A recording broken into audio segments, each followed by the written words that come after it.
Ito na yung result ng frost kagabi, -2. Kahapon lang ang ganda-ganda niyan eh. Pink na pink. Ayan o, brown na nasunog sa frost. Sayang.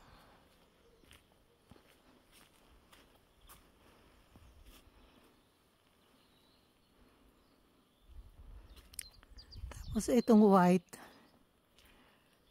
mamatay na talaga to maski hindi nag-frost kasi mainit na pag araw during the day maabot ng 19 degrees, 18, 19 ganyan. Kaya mahuhulog na talaga yan.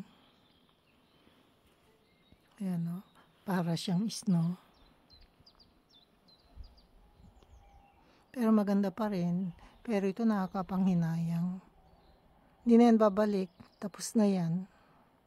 Pag nasunog siya ng frost, wala na. Tapos na. Ang matitira na lang yung mga hindi nadapuan ng frost. Kagaya nito. Itong dalawang to. Ayan, hindi na tinamaan ng frost. Yun lang nasa top. Yung taas na taas.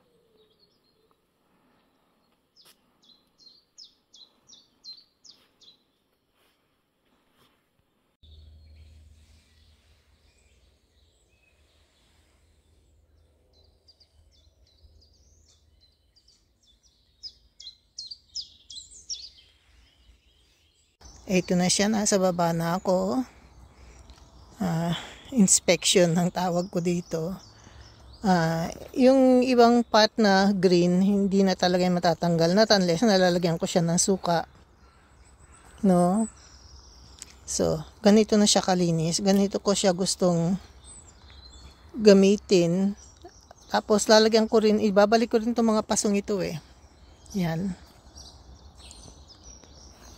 So, ito na siya. Hindi ba ang ganda pag malinis? Mukhang bago. No, ito basa pa o hindi pa. Wala pa yung araw dyan eh. Pag dumaan yung araw dyan, makikita nyo, malinis na. No? So, ganito na itsura niya. Pag malinis. Tapos, nagbabalikan na talaga yung mga bulaklak. Itong part na to, tawag dyan, yung lavender. Yan, ipuprune ko talaga, lilinisin. Marami akong tangkay na tatanggalin. Tapos yung mga pinagputulang ko, siguro itatanim ko sa paso. Okay.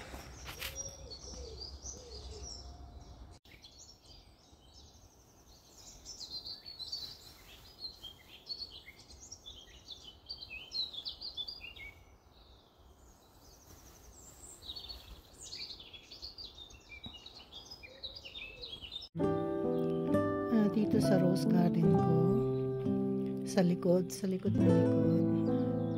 nagtanim ulit ako ng patatas, no? Inamin ko yung soil, nilagyan ko na rin ng fertilizer, tsaka compost, at tsaka yung mga pinatubong patatas, yung seedlings. Although hindi ko natapos kahapon kasi ang ginaw talaga, sobrang ginaw. Nakakapagod dahil ang kapal ng suot ko. Maski anong liwanag ng araw, malamig talaga. So hanggang dito lang ako, hindi ko pa natapos yung likod. Tapos yung mga ibang lupa, nilagay ko sa mga roses. Ayan sa ilalim ng roses. Ewan ko kung nakikita nyo. Ayan. So, 1/3 pa ang tataniman ko. Try kong gawin ngayon. No, kasi April na, no? Kailangan March pa lang nakatanim na yung mga yan. Hindi ko naman magawa kasi sobrang lamig talaga at matigas pa yung yung lupa. I mean frozen. Hindi mo pa mahukay. No, so, ayan yung updates dito sa rose garden. Tapos nag-continue na rin ako magdilig nung diniligan ko yung patatas. Nag-continue na rin ako magdilig. So, wala pang bago dito kasi wala pa ring mga bulaklak, no? Usually mga nakatanim dito kasi roses, mga summer flowers. Yan yung peonies, mayroong signs of life na may mga tumutubo na. Itong grapes, wala pa. So, itong grass, itong lawn na mauna, share kami ni Habi. Siya at saka ako nagpalitan, nagtulungan. Kasi yung driver namin, ewan ko kung ano nangyari. Ay, driver, yung hardinero, ewan ko kung ano nangyari. Hindi tumatawag. So, ito na yung Star Magnolia. Patapos na yan. Maski hindi siya nag-frost, matatapos talaga siya kasi sobrang tingkad ng araw, masyadong mainit. Hindi naman mainit, 19 degrees, 18, 19. Mahuhulog talaga siya kasi spring flowers yan eh. Siguro kung 15 lang, tatagal pa. Alam nyo, 2 weeks lang siya, tapos na. Ang tagal nyong hinintay, ang tagal kong hinintay. Ayan, tapos na siya. Nalalanta na. Ito naman, ito yung beginning nung video ko. Ayan siya. Yung before and after sa video. Isang araw lang pagitan, nag-frost ng -3 degrees ng gabi. Kinabukasan, ayan, brown siya kaagad. Hindi na yan babalik. Permanent na yan. Next year ulit. No, ang susunod dyan, dahon na.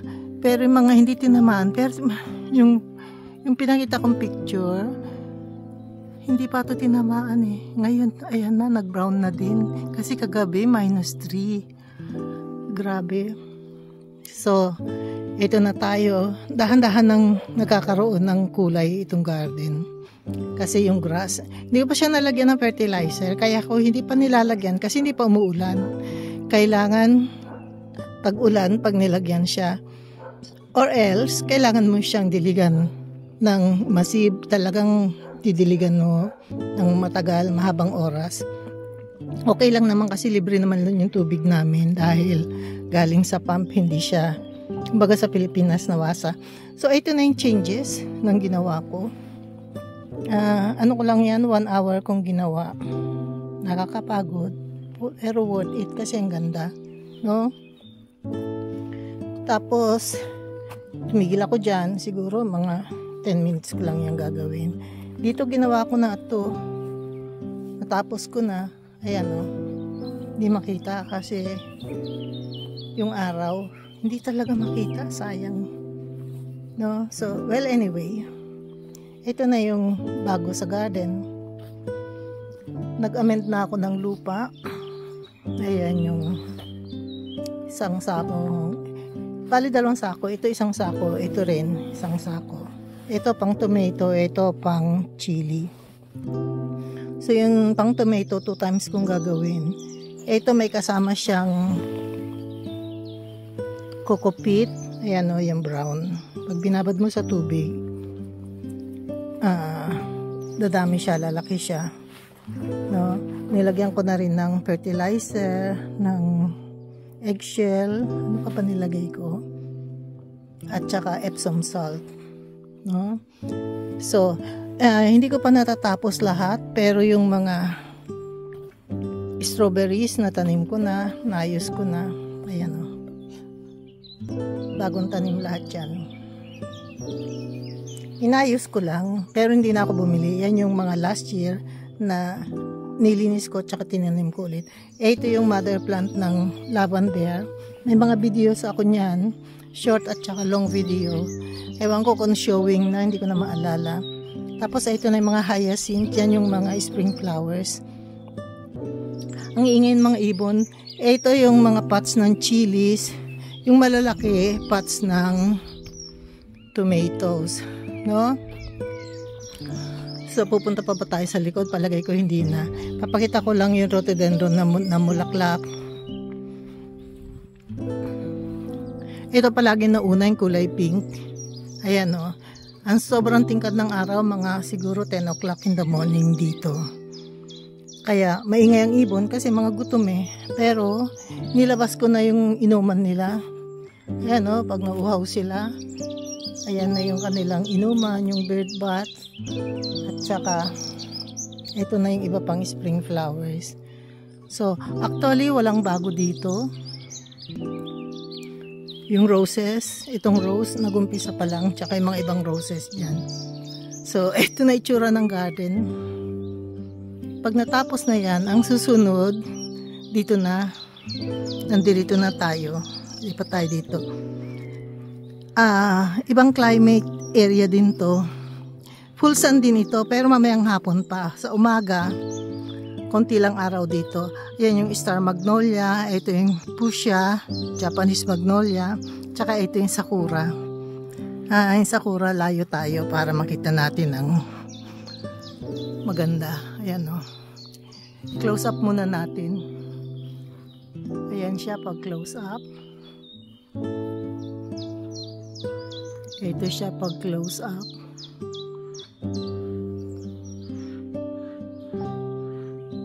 So, ilang flowers yan. Yung katabi niya, lilacs, mag-umpisa pa lang. Yung lilac, star magnolia, yung fuchsia, itong sakura, cherry blossom, tsaka poinsettia. Ito sa baba, puro rhododendron yan, at tsaka ito, white lilacs. At tsaka may azalea dyan sa in-between. So, ito ang itsura ng garden pag ganitong panahon. April ngayon, first week of April. Ala, yung mga gophers, hindi pa rin nag-alisan. Ayan, may bago, oh. Naayos ko na yung grass, eh. Sabi ni Habi, lagyan daw ng suka, yung paligid, para mag-alisan. Ang ginagawa ko, tubig lang, inisprayan ko siya ng tubig. Tinatanggal ko yung lupa, tapos isprayan ko yung tubig. Aalis sila. Aalis sila, ibig sabihin, hindi sila namatay. Hindi ko naman sila gustong patayin, eh. Gusto ko lang silang paalisin, palayasin dito sa lawn. Pero, hindi pala sila umalis. Ayan, oh. May bago. So, yan ang problema pag mayroong kang lawn. Lalo yung gophers, pag once na inatake yung garden mo o tumira sila dyan, mahirapan mo na silang tanggalin. Ayaw ko naman gumamit ng chemicals, no? So, ang kailangan ko lang dito fertilizer. Pagkatapos ng fertilizer, tubig para bumalik sa normal yung grass. Kasi hindi ko na tinanggalan ng moss kasi wala namang moss, eh. Chinek ko lahat, wala akong makitang moss. Kaya fertilizer na lang tsaka tubig ang kailangan. Sorry, para bumalik na siya sa normal na kulay niya. So, thank you. Salamat. Pag nagustuhan nyo, mag-like, mag-subscribe kayo, tsaka mag-comment kayo. At tsaka, araw-araw may changes kasi yung weather, eh. No? Ang daming gagawin, pero madali na lang to.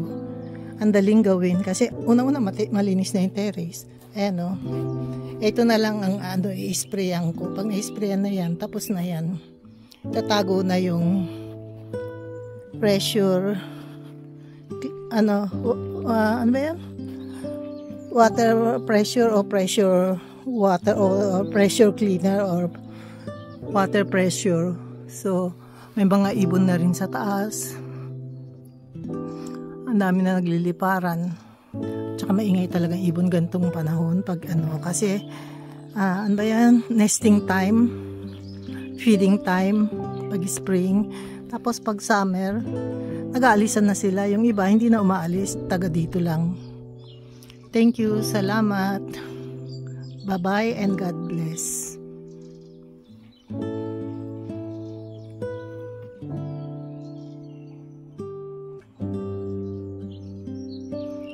Yung mga fruit-bearing trees pala, nag-umpisa ng mamulaklak. Hindi yan tayo pupunta sa likod kasi ayaw ng ibon ang iingay nila dyan, eh.